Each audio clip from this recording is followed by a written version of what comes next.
Hey guys, welcome back to the video. So we finally got some new updates on Matt Reeves' The Batman 2. So in this video, I'm going to be talking about it. As always, let me know you guys think of everything that I talk about in this video in the comments down below. But recently, Matt Reeves did a bunch of interviews with Collider, and in those interviews, he revealed a small few tidbits and just some little reveals for The Batman 2 and also the Penguin show, as well as just the future of the Batverse. And also, before I get into, if you guys are new in here and you enjoy all of my coverage on The Batman, as well as all other movies and TV shows, make sure to subscribe and notifications so you don't miss any time I upload a video or go live. But wasting more time, let's get right into it. Like I mentioned before, in this video I'll be going over the 4 Collider articles that were released, as well as just talking about all of my general thoughts and opinions. But starting it off with the first Collider interview, Matt Reeves confirms that he is working on the Batman sequel. Now the main thing to talk about in this article is the quote that he said. So basically Collider asked him if he is shooting anything this year, and basically said, I'm not going to answer that question, but we are working on a movie. I'll put it to you that way. And then he revealed, we're deep in it, and my partner and I, Mattinson Tomlin, are writing, and it's really excited. I'm really excited about what we're doing. And we're going to talk about this more later on in the video, but additionally, he did say he is really excited to be doing that with Rob because he thinks he's such a special person and an actor. Now, this poses the question of what really the timeline of the Batman 2 and just the future of the Batverse is going to be. Now, there is another article, which is the second one posted, about the Penguin's tie-ins to the Batman 2, which again, we'll be talking about in just a second here. But for now, I do want to talk about the timeline of the Batverse because I think it's a pretty important thing to kind of lay out, because now with the groundwork of the DCU being laid out with James Gunn and Peter Safran's universe, which we'll also talk more about that later in this video because there was another exclusive thing that Collider had to say about that. With those two coinciding things, I think there might be a little bit of a push the Batverse aside a little bit in terms of just release dates, because we also have to realize James Gunn Batman universe is also going to be, sorry, not necessarily just Batman universe, but he's going to be having his own Batman, he's going to be having his own Superman, his own Wonder Woman, his own version of all of these characters. And with that being said, I think it's really important to also note that like a lot of these things can't coincide with Matt Reeves' universe and James Gunn's universe, and that can be a good and a bad thing. I think for Batman fans it's a great thing, and for general audiences as well it's a pretty great thing, but I also think it's just inherently going to be confusing with two Batmen on the screen at the same time. But for Batman fans, I feel like that does mean we're just going to get an expansive visual representation of the Rogues Gallery in film rather than just like one character done repeated, because say for example, like a hypothetical example, Matt Reeves wants to use Mr. Freeze in the sequel, but James Gunn wants to use Mr. Freeze in like the third Batman movie, the second Batman movie as well, or even his first Batman movie. It's going to be conflicting to have two different Mr. Freezes and two different Batmen on screen, along with two Jim Gordons, two maybe even Catwomans and stuff like that. So I think they're going to pick and choose characters to separate out in this universe. I think that's a really great idea. But with the timeline coming into play here, I definitely believe that obviously Penguin will be the next project and then the Batman 2. But then comes a question, where do all of our spinoffs come into play? Because we know that the Penguin HBO Max show, it's on HBO Max. We don't know what the other spinoffs are going to be on. We don't know if the villain spinoffs, like we got the news a while ago about Clayface, Professor Pig, all that kind of stuff. We don't really know where those are releasing. We don't know if those are going to be spin-off movies or spin-off TV shows, or maybe even HBO Max exclusive spin-off movies like Blue Beetle was supposed to be. So we don't really know what the timeline for those other projects is, and I feel like that really determines where the Batman 3 and maybe even Batman 4 are headed. Me personally, I think with this expansive rogue gallery like kind of spreading out here, and we're going to talk about Matt Reeves' intentions with the Batman sequel later on in this video, because I also think that goes hand in hand with the timeline. But I do think that whenever you're thinking about these spin-offs and stuff like that, I inherently think we're going to have to get a fourth movie, just because we can get Batman 2 and then we can get like maybe 2 spin-off projects and then the Batman 3 and then maybe 2 more spin-off projects and then the Batman 4, which will end off the entire universe. That basically puts us into like 2030, even past that in my opinion, especially with like 2 spin-off shows between each movie. And so I think that'd be the best course of action, especially going off the fact that you also have to put into play James Gunn's vision for his Batman, his Superman, his Wonder Woman, and just when they're building up, like you don't want to have maybe a Justice League movie and a Batman movie in the same year, or the Batman like from that universe in the same year. Maybe that's something they don't want to do. So obviously it all comes down to intention and stuff like that. So I'm excited to see where it all goes, but it's definitely a little bit iffy when you're talking about like the schedule, especially with other Warner Brothers stuff. Maybe they can't afford to put out that many movies a year. There's a bunch of different factors at play, but the biggest thing again is just the timeline of how many solo projects for villains they want to put out, how many side projects they want to put out, and stuff along those lines. Now the second article does go over the Penguin series and how it ties directly into the Batman sequel So if we scroll down on this article, we can see the quote that Matt Reeves gives, and he basically says there's actually a whole little fabric of things that we're wanting to do. The way we're doing the Penguin and how that comes back into how that'll lead into the sequel and what the sequel is going to be. Basically, Matt Reeves is saying that this miniseries is essential to viewing, and I inherently think whenever you have a movie that's tying into streaming service shows, projects, streaming service exclusive movies, all that kind of stuff, the inherent question is, where do these fall on the necessary to watch scale? Because not everyone can watch it from a streaming service. It's not as accessible as a movie theater, because you're going to pay $15 a month just to watch one show that's probably going to be starting in the beginning of 1 month, but it's also going to go over the span of 2 months just so they can like get your new subscription. So like there's financial problems with all of this, and there's just financial like caveats to all of this, but I do think this is an absolutely amazing idea. Actually, I don't know if many people agree with me on this one. I feel like they won't, just because the sake that like people think that streaming service shows in like connection to the universe's movies and theaters shouldn't be like 100% viewing necessary and stuff like that. But I just think that with the universe of this scale, it's not the DCU, it's not the MCU, it's not like gonna be like a bunch of projects spanning over decades and decades and decades.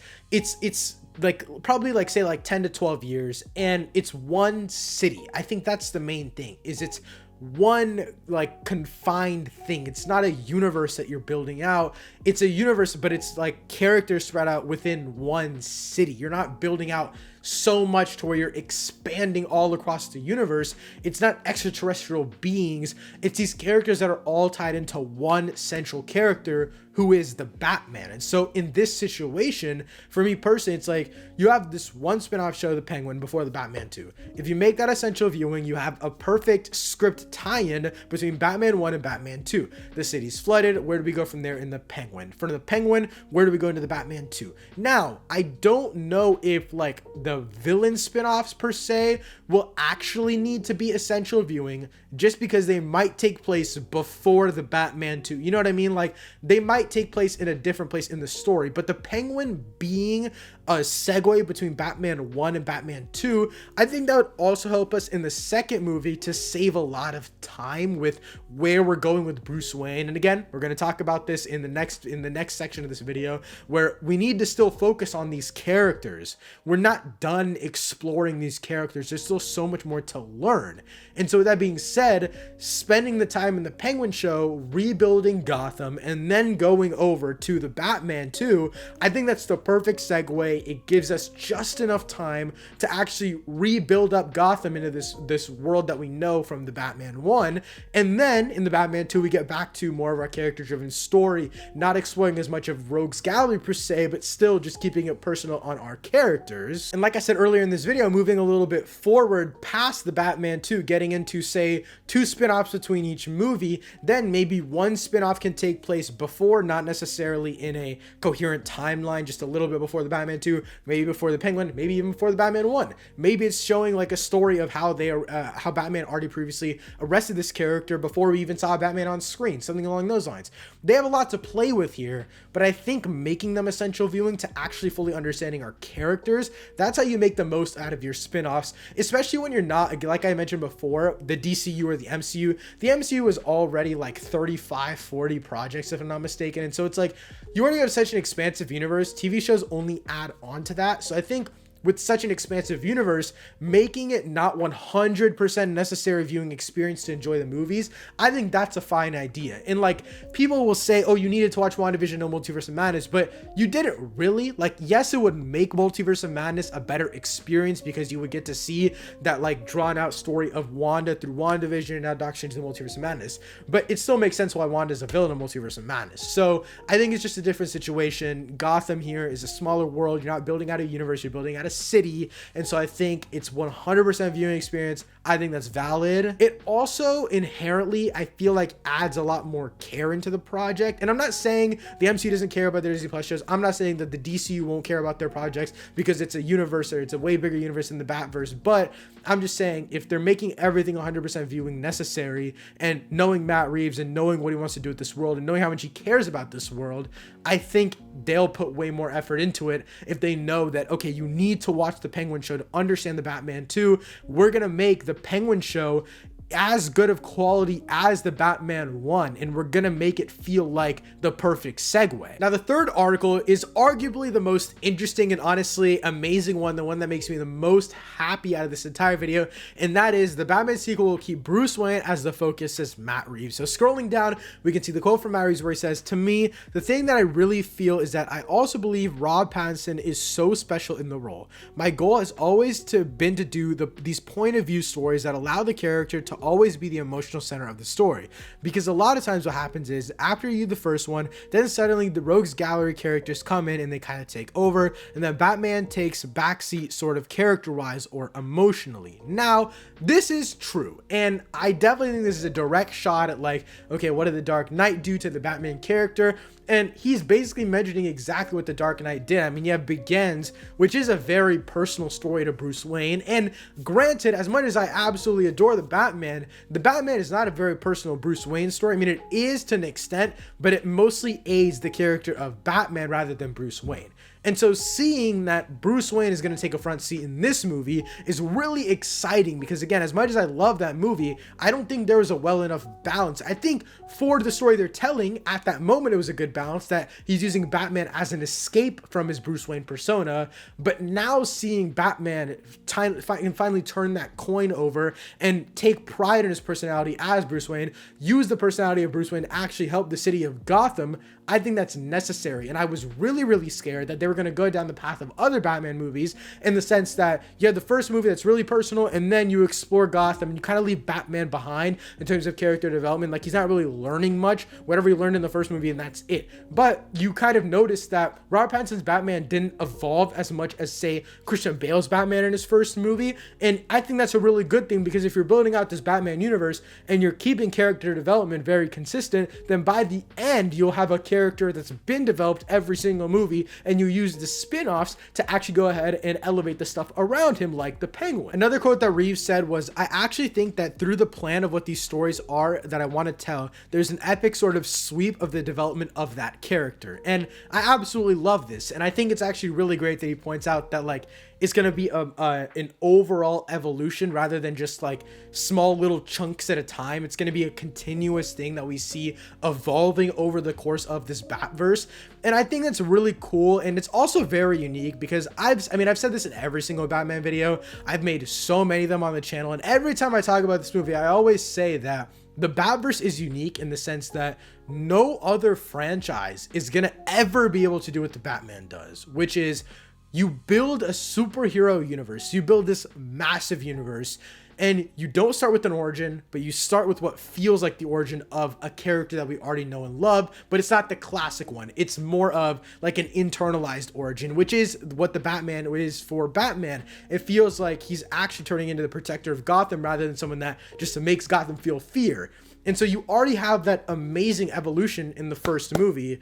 And then you go on in the second movie, you have even more evolution. Between the first and second movie, you have a project that not only connects Batman 1 and Batman 2, but it also fleshes out the underworld of Gotham. Then you get to Batman 2, say hypothetically you even only have one project between 2 and 3, that's even more connecting just the little bits and pieces that we love about Gotham. And then say you have even a second project between that, it's another one, you have that Batman 3. And then you kind of conclude off the Bruce Wayne remarks and the Batman remarks of a character development arc and stuff like that. And then you kind of get to like the big grand finale of you built up all of this stuff. You have this amazing rogues gallery that you've implanted from HBO Max series to the movies, another HBO Max series to the movies. And you built all of it up over the course of like 5-6 different projects, and you build it up to a final movie that it's kind of what Matt Reeves is saying he doesn't want to do for the second movie, which is just go all in with the rogues gallery, which is kind of what the Dark Knight did. Is it goes full force into the Joker. And so what you can do with that final movie is you built up 5 or 6 movies of not only completing Bruce Wayne's character development, but also Batman's character development. Or you've already built up Gotham, you've built up the underworld, you've built up every single aspect of this world. The last one could just be an epic sweeping tale of the rogues gallery fighting Batman. And that's how you cap all of this off, is you take everything you built and you don't say, okay, you built it up for 2 movies, we need to fight, 2 movies, fight, 2 movies fight. No, it's a long, it's an epic story that they're trying to tell. And so I think that's a great idea in terms of just like, okay, slowly build it up and we'll get to a finale eventually, but for now we're focusing on the character. Now the final article from Collider is titled Matt Reeves to meet with James Gunn and Peter Safran for Batverse. Matt Reeves said they have been great. We're actually supposed to meet in the next few weeks because they want to talk to me about the broad plan and then they want to hear about the Batverse plan. We're just getting together to talk about all of that. Look, I'm excited to hear what they're going to do. The Batverse thing, as James has said and Peter has said, it's kind of their own thing they're letting us do. I had this dream for the way that I wanted that to play out, and that's part of what I'm going to be talking about to them in the next few weeks. They're going to be talking to me about what they're going to be doing their 10-year plan, or certainly what's in the near future as well, so we can understand that it's air traffic control. We don't want to be crashing into each other. We want to support each other. I'm excited. I'm really excited to hear about what they're doing and to be working with them. It's going to be really cool. I think this is such a great idea, and I'm so happy that at least James Gunn knows what he's doing in regards to like collaborating with other artists and making sure that yes, everyone can have their vision. And I think the fact that the Batman performed well at the box office in regards to like all of the external factors, and also the fact that it has a really big fan base of people that are really excited for the future of the franchise, I think a lot of that also helped James Gunn realize that they can do a lot of different things in the DC universe and separate it from what he did at Marvel. Obviously the MCU is one big timeline, and I know I mentioned this earlier in the video, but it does seem like they're going to be just making sure they don't clash in terms of narratives, and that's an amazing idea. Obviously Matt Reeves also mentioned that he had a dream for how he wanted his Batverse to play out, and obviously with the previous directory and him being able to do whatever he wanted in the Batman universe, because there was no other really Batman franchise going on at the time, he definitely was going to have a lot more freedom. But obviously now that James Gunn is going to be utilizing Batman, like I said before, they can't be using the same villains around the same time. They might not be able to use like James Gunn's universe probably won't have Catwoman or anything like that, because obviously the Batman already had it and they did it before. But also James Gunn might want to use Mr. Freeze and the Batman might have wanted to use Mr. Freeze, so they're kind of going back and forth. Now if Mr. Freeze is used for the second one and Matt Reeves is already like midway through writing that, then they're probably not going to make him change it. But nevertheless, I definitely do feel like it's a good thing that they're actually letting creators do their own thing outside of the main DCU timeline. And I'm pretty sure that's just the same thing with Joker movies. Joker 2 that Todd Phillips is making is like, you have something different here.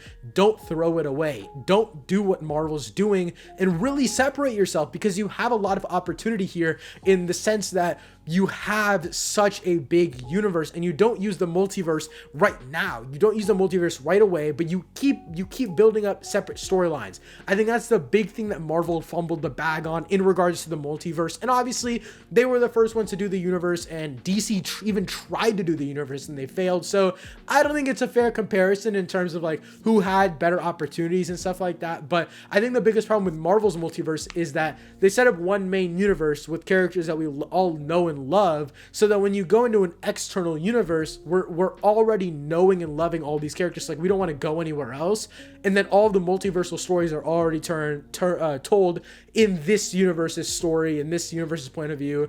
So it's just a big mess. But what they can do here is kind of like what they do in Elseworlds, if I'm not mistaken, or like Flashpoint. I don't actually know what the DCU like term is for the big like multiversal event, because I'm not a big like DC Comics reader or anything like that, but I know that there's a big one, right? And so that's where like a lot of universes can come together, and that might be what their Avengers Infinity War and Endgame is, what their Kang Dynasty and Secret Wars is. But you're actually building up multiple timelines at once, rather than being like what Marvel is doing in Secret Wars, where what the rumor is that, oh, you're just gonna have all the other multiversal characters come in and then they're gonna meet up with the characters from the previous movie. But it's like, we don't care about these characters anyway. So again, I don't know if any of that Secret War stuff is true. I'm just going based off of rumors, but I'm just saying those rumors sound kind of dumb, because it's like, we don't even care about those characters yet. But what Matt Reeves and James Gunn are doing and Peter Safran are doing is that they're building up these multiverses. So it's like, if the Batman is like solving something and he's doing something,